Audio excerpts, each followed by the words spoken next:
Hi friends, ಎಲ್ರಿಗೂ ನಮಸ್ಕಾರ. ಶಿಲ್ಪ Santosh YouTube ಚಾನಲ್ಗೆ ಎಲ್ರಿಗೂ ಆತ್ಮೀಯವಾದಂಥ ಸ್ವಾಗತ. ಫ್ರೆಂಡ್ಸ್, ಇವತ್ತಿನ ವಿಡಿಯೋದಲ್ಲಿ ತುಂಬ ಸಿಂಪಲ್ಲಾಗಿ ಈರುಳ್ಳಿ ಬೋಂಡನ ಯಾವ ರೀತಿ ಮಾಡೋದು ಅಂತ ತೋರಿಸ್ಕೊಡ್ತಾ ಇದ್ದೀನಿ. ತುಂಬಾ ಟೇಸ್ಟಿಯಾಗಿರುತ್ತೆ. ಅದರಲ್ಲೂ ಮಳೆಗಾಲದಲ್ಲಿ ಸಂಜೆ ಟೈಮ್ ಏನಾದರೂ ಸ್ನ್ಯಾಕ್ಸ್ ತಿನ್ನಬೇಕು ಅನ್ನಿಸ್ತಾ ಇರುತ್ತೆ. ಈ ರೀತಿ ರುಚಿಯಾದ ಈರುಳ್ಳಿ ಬೋಂಡ ಮಾಡ್ಕೊತೀನಿ. ನಿಮಗೂ ಕೂಡ ಇಷ್ಟ ಆಗುತ್ತೆ. ಬನ್ನಿ ಯಾವ ರೀತಿ ಮಾಡೋದು, ಏನೇನು ಇಂಗ್ರೀಡಿಯೆಂಟ್ಸ್ ಬೇಕು ಅಂತ ನೋಡ್ಕೊಂಬರೋಣ. ಈರುಳ್ಳಿ ಬೋಂಡ ಮಾಡೋದಕ್ಕೆ ನಾನಿಲ್ಲಿ 3 ಈರುಳ್ಳಿನ, ದಪ್ಪವಾಗಿರುವಂಥ ಈರುಳ್ಳಿನ ತೊಗೊಂಡ್ಬಿಟ್ಟು ನೀಟಾಗಿ ವಾಶ್ ಮಾಡಿಬಿಟ್ಟು ರೌಂಡಾಗಿ ಹೆಚ್ಚಿಟ್ಕೊಂಡಿದ್ದೀನಿ. ಈರುಳ್ಳಿನ ಸ್ಲೈಸಾಗಿ ಕಟ್ ಮಾಡ್ಕೊಳ್ಳೋದ್ರಿಂದ ಈರುಳ್ಳಿ ಬೋಂಡದ್ದು ಶೇಪ್ ಕೂಡ ಚೆನ್ನಾಗಿರುತ್ತೆ, ಹಾಗೆ ಟೇಸ್ಟ್ ಕೂಡ ತುಂಬಾ ಚೆನ್ನಾಗಿರುತ್ತೆ. ನಾನು 1.5 ಬಟ್ಲಷ್ಟು ಕಡಲೆ ಹಿಟ್ಟನ್ನ ತೊಗೊಂಡಿದ್ದೀನಿ. ಹಾಗೆ 1 ಟೇಬಲ್ ಸ್ಪೂನಷ್ಟು ಜೀರಿಗೆ, 1/4 ಟೇಬಲ್ ಸ್ಪೂನಷ್ಟು ಅಜ್ವಾನ, ರುಚಿಗೆ ಎಷ್ಟು ಬೇಕು ಅಷ್ಟು ಉಪ್ಪು, ಸ್ವಲ್ಪ ಸೋಡಾನ ತೊಗೊಂಡಿದ್ದೀನಿ.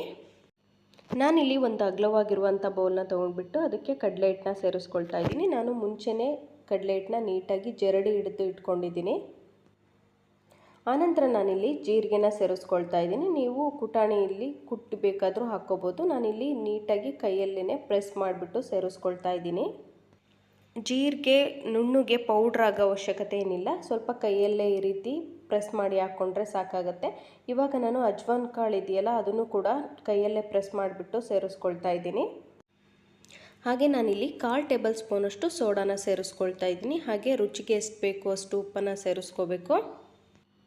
ನಾನಿಲ್ಲಿ 1.5 ಟೇಬಲ್ ಸ್ಪೂನಷ್ಟು ಉಪ್ಪನ್ನು ಸೇರಿಸ್ಕೊಳ್ತಾ ಇದ್ದೀನಿ. ನಿಮ್ಮ ರುಚಿಗೆ ಅನುಗುಣವಾಗಿ ನೀವು ಉಪ್ಪನ್ನು ಸೇರಿಸ್ಕೋಬೇಕು. ಹಾಗೆ 1.5 ಟೇಬಲ್ ಸ್ಪೂನಷ್ಟು ಅಚ್ಕಾರದ ಪುಡಿ ಸೇರಿಸ್ಕೊಳ್ತಾ ಇದ್ದೀನಿ. ನೀವು ಅಚ್ಕಾರದ ಪುಡಿ ಬೇಡ ಅಂದರೆ ಅಚ್ಕಾರದ ಪುಡಿ ಬದಲಾಗಿ ನೀವು ಹಸಿರು ಮೆಣಸಿಕಾಯಿ ಕೂಡ ಸೇರಿಸ್ಕೋಬೋದು. 2 ಹಸಿರು ಮೆಣಸಿಕಾಯನ್ನ ಚಿಕ್ಕದಾಗಿ ಕಟ್ ಮಾಡಿಬಿಟ್ಟು ಸೇರಿಸ್ಕೊಂಡ್ಬಿಟ್ಟು ನೀಟಾಗಿ ಒಂದ್ಸಲ ಮಿಕ್ಸ್ ಮಾಡ್ಕೋಬೇಕು. ಸ್ವಲ್ಪನೇ ನೀರನ್ನು ಸೇರಿಸ್ಕೊಳ್ತಾ ಚೆನ್ನಾಗಿ ಕಲಿಸ್ಕೋಬೇಕು. ನಾವು ಈರುಳ್ಳಿನ ಹಿಟ್ಟಲ್ಲಿ ಅದ್ದಿ ಎಣ್ಣೆಯಲ್ಲಿ ಹಾಕಬೇಕಾದ್ರೆ ಹಿಟ್ಟು ಕೆಳಗಡೆ ಇಳಿಬಾರ್ದು. ಆ ಕನ್ಸಿಸ್ಟೆನ್ಸಿಲಿ ನಾವು ಹಿಟ್ಟನ್ನು ಕಲಿಸ್ಕೋಬೇಕಾಗತ್ತೆ. ನೋಡಿ, ನಾನಿವಾಗ ಪರ್ಫೆಕ್ಟ್ ಆಗಿರುವಂಥ ಹದದಲ್ಲಿ ಹಿಟ್ಟನ್ನು ಕಲಸಿಟ್ಕೊಂಡಿದ್ದೀನಿ. ಈ ಹಿಟ್ಟು 5 ನಿಮಿಷ ನೆನ್ಕೊಳ್ಳಿ. ಅಷ್ಟರಲ್ಲಿ ನಾವು ಎಣ್ಣೆ ಕಾಯೋದಕ್ಕೆ ಇಡೋಣ. ಇವಾಗ ನಾನು ಒಂದು ಚಿಕ್ಕ ಬಾಣಲಿನ ತಗೊಂಡು ಅದಕ್ಕೆ ಎಣ್ಣೆ ಸೇರಿಸ್ಕೊಂಡಿದ್ದೀನಿ. ನಾವು ಬೋಂಡ ಕರಿಯೋದಕ್ಕೆ ಎಷ್ಟು ಎಣ್ಣೆ ಬೇಕೋ ಅಷ್ಟು ಎಣ್ಣೆನ ಸೇರಿಸ್ಕೋಬೇಕು. ನೋಡಿ, ಇವಾಗ ಎಣ್ಣೆ ಕೂಡ 5 ನಿಮಿಷ ಚೆನ್ನಾಗಿ ಕಾದಿದೆ.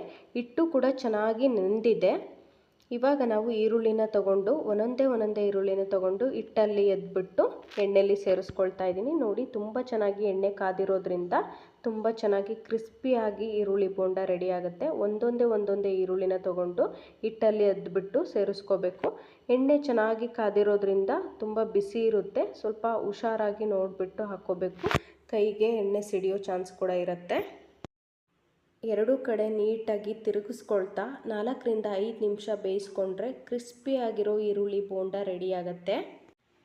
ಇದೇ ರೀತಿ ಎಲ್ಲ ಈರುಳ್ಳಿನೂ ಕೂಡ ನಾನು ಹಿಟ್ಟಿಗೆ ಎದ್ಬಿಟ್ಟು ಎಣ್ಣೆಗೆ ಸೇರಿಸ್ಕೊಂಡು 4ರಿಂದ 5 ನಿಮಿಷ ಚೆನ್ನಾಗಿ ಫ್ರೈ ಮಾಡಿಕೊಂಡ್ರೆ ಈರುಳ್ಳಿ ಬೋಂಡ ರೆಡಿ ಆಗುತ್ತೆ. ತುಂಬಾ ಟೇಸ್ಟಿಯಾಗಿರುತ್ತೆ ಫ್ರೆಂಡ್ಸ್. ಈ ಸಂಜೆ ಟೈಮಲ್ಲಿ ಏನಾದರೂ ಸ್ನ್ಯಾಕ್ಸ್ ತಿನ್ನಬೇಕು ಅನ್ನಿಸ್ತಾ ಇರುತ್ತೆ, ಈ ರೀತಿ ಒಂದು ಈರುಳ್ಳಿ ಬೋಂಡನ ಮಾಡ್ಕೊಂಡು ತಿನ್ನಿ, ತುಂಬಾ ರುಚಿಯಾಗಿರುತ್ತೆ.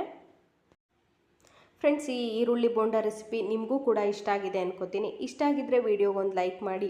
ಇನ್ನೂ ಯಾರಾದರೂ ನನ್ನ ಚಾನಲ್ಗೆ ಸಬ್ಸ್ಕ್ರೈಬ್ ಆಗಿಲ್ಲ ಅಂದರೆ ಪ್ಲೀಸ್ ಸಬ್ಸ್ಕ್ರೈಬ್ ಮಾಡ್ಕೊಂಡ್ಬಿಟ್ಟು ವಿಡಿಯೋ ನೋಡಿ. ಹಾಗೆ ಚಾನಲ್ಗೆ ಸಪೋರ್ಟ್ ಮಾಡಿ. Thanks for watching.